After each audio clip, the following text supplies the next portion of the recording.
KBR news కి స్వాగతం. Irresponsible and abusive group, వీటన్నిటి మధ్యలో మనం కూర్చోబెట్టి మనం ఏదైనా మాట్లాడాలి అంటే మనందరం కూడా ఒక ఏకాభిప్రాయం మీద ఒక ఏకత్వం ఉండాలి అనేది నేను మనస్ఫూర్తిగా సభ్యులందరినీ కూడా నేను కోరుకుంటా ఉంటాను.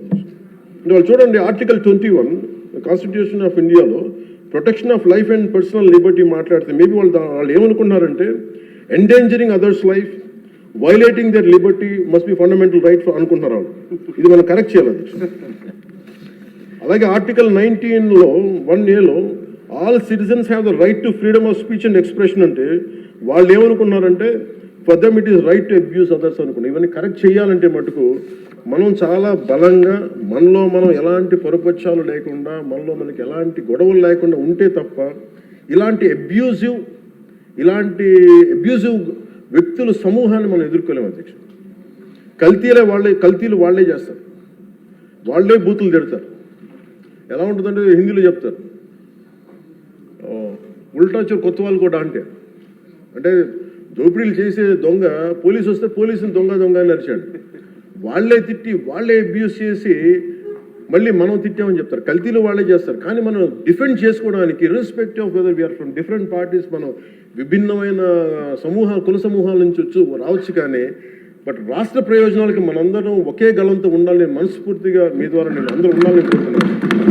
ఎందుకంటే నాకు మీకు ప్రజల ఆకాంక్షలు ఎలా ఉంటాయో తెలియదు, ప్రజల ఆశయాలు ఎలా ఉంటాయో తెలియదు. మీరు బడ్జెట్ వస్తుంది అంటే అరే మాకు ఏమొస్తుంది ఇందులో కోరుకుంటారు. ఒక సమ్మర్లో స్కూల్కి వెళ్ళబోతున్న పిల్లలకి అరే మాకు భవిష్యత్తు మాకు ఏం ఖర్చు ఉంటుంది, ఎంత ఖర్చు ఉంటుంది, తల్లిదండ్రులు రాసుకుంటారు. అది మాకు చిన్నప్పుడు మాకు గుర్తు. అలాంటిది ఒక బడ్జెట్ వస్తుంది అంటే ఎన్ని ఆశయాలు ఉంటాయి, ఎన్ని కోరికలు ఉంటాయి, ప్రతి గ్రూప్ మాకేమొస్తుంది మాకేముంటుందని అనుకుంటాం. ఇది మేమందరం ఈ రోజున బడ్జెట్లో అందరికీ ఎంత తృప్తిగా ఉంటుందో నాకు తెలియదు. కానీ one commitment to people I can say, ఒక 15 ఏళ్ళు మేము ఈ రాష్ట్రం కోసం ఈ అలయన్స్ ద్వారా మేము పాటుపడతాం. దానికి మేము చిత్తశుద్ధిగా త్రికరణ శుద్ధిగా అద్భుతంగా ఉండాలి రాష్ట్రం మనస్ఫూర్తిగా నేను కోరుకున్నాను అధ్యక్ష. వీటితో పాటు నేను ఒకటి మీ దృష్టికి తీసుకొస్తా ఉన్నాను. బడ్జెట్ లాంటివి అద్భుతంగా చేయడానికి వ్యవసాయానికి సంబంధించి కావచ్చు, లేదంటే అన్ని రంగాలకు సంబంధించి కావచ్చు, పయ్యావుల కేశవ్ గారు ఉన్నారు, అచ్చెన్నాయుడు గారు ఉన్నారు, గౌరవ ముఖ్యమంత్రి గారు ఉన్నారు, అపారమైన అనుభవంతో ఉన్న సభ్యులు ఉన్నారు. ప్రజలు మన నుంచి ఆశిస్తున్న అధ్యక్ష, గొడవలు లేకుండా ఈ అలయన్స్ బలంగా ఉండాలండి. మనం తెలియచేయాల్సింది ఏంటంటే, ఏ ఒక్క ఎమ్మెల్యే ఈ సభలో అడుగు పెట్టాలన్నా అన్ని కులాలు అన్ని మతాలు సపోర్ట్ చేయందే, ఎంతో కొంత ఓటు వేయందే ఇక్కడికి రావాలి అధ్యక్ష. కానీ ఈ మధ్యన పరిస్థితులు ఎలా ఉన్నాయంటే, బయట ప్రత్యేకించి వీళ్ళు చేస్తున్నది, వాళ్ళు ఎలా మాట్లాడుతున్నారంటే ఇష్టం వచ్చినట్టుగా తిట్టేసి కులాలు వెనక దాక్కున్నారు అధ్యక్ష. అది మటుకు ఎందుకంటే నేను ఒక భారత రాజ్యాంగం నేను నమ్ముతున్నాను పెట్టినప్పుడు I'm beyond cost, creed and religion. అది ప్రతి శాసనసభ్యుడి తాలూకు అది ఓత్ అధ్యక్ష. కానీ మనం తెలియజేయాల్సింది ఏంటంటే, కులాల వెనక దాక్కోవటం కుదరదు. మీరు ఇష్టానికి తిట్టేసి ఇష్టానికి వచ్చి ఏదైనా తిరిగి అంటే మేము కులాల వెనక దాక్కుంటామంటే ఇలాంటి ధోరణి కనుక మనకుంటే ఆంధ్రప్రదేశ్ ప్రజానికం నష్టపోతుంది.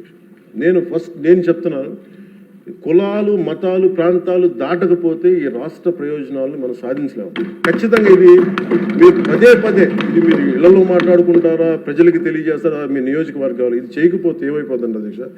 విచ్ఛిన్నం, ఇందాక వాటి గురించి చెప్పాను, వాళ్ళు విచ్ఛిన్నం చేయడానికి సిద్ధంగా ఉన్నారు. ఇప్పుడు మన ఐక్యత ఉండాలి అని సమాజం కోరుకుంటే వాళ్ళు విచ్ఛిన్నం చేయడానికి సిద్ధంగా. దీన్ని రిపీటెడ్గా కనుక మనం ప్రజల్లోకి తీసుకెళ్ళకపోతే మటుకు మనం ఎన్ని గొప్ప బడ్జెట్లు పెట్టి ఎంత సదాశయాలతో ఉన్నా కానీ quality of thought, quality of behaviour కనుక మనకు లేకపోతే ఇంత బడ్జెట్లు కూడా, ఇంత ఆశయాలతో ఉన్న బడ్జెట్లు కూడా నిష్ప్రయోజనం అయిపోతుంది. ఆ జాగ్రత్త మనం అందరం తీసుకోవాలి అధ్యక్ష. ఈరోజు మనం బడ్జెట్ గొప్పగా ఉంది అని ముందుకు తీసుకెళ్తున్నాం, కానీ మన బాధ్యత కూడా మనం నిర్వర్తించాలనేది నేను మనస్ఫూర్తిగా సభని కోరుకుంటూ, గౌరవ ముఖ్యమంత్రి గారికి అవకాశం ఇచ్చిన మీకు, గౌరవ శాసనసభ్యులందరికీ, మంత్రివర్గానికి అందరికీ ధన్యవాదాలు తెలియజేసుకుంటూ, పర్యాటక రంగాన్ని ప్రత్యేకించి దుర్గేష్ గారి ఆధ్వర్యంలో 20,000 కోట్లు పెట్టుబడులు ఆకర్షించాం. తద్వారా 50,000 మందికి ప్రత్యక్షంగా పరోక్షంగా ఉపాధి అవకాశాలు లభించనున్నాయి.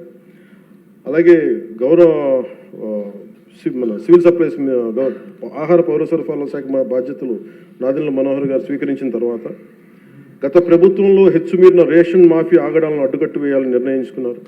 అన్నం పెట్టే రైతులు గత ప్రభుత్వం మిగిల్చి వెళ్లిన ధాన్యం బకాయిలు 1674 కోట్లు చెల్లించారు.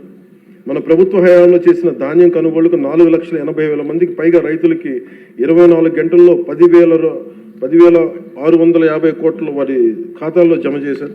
మనస్ఫూర్తిగా ప్రతి వారికి నా ధన్యవాదాలు తెలియజేసుకుంటూ నాకు అవకాశం ఇచ్చిన మీ అందరికీ ధన్యవాదాలు సమర్పిస్తున్నాను.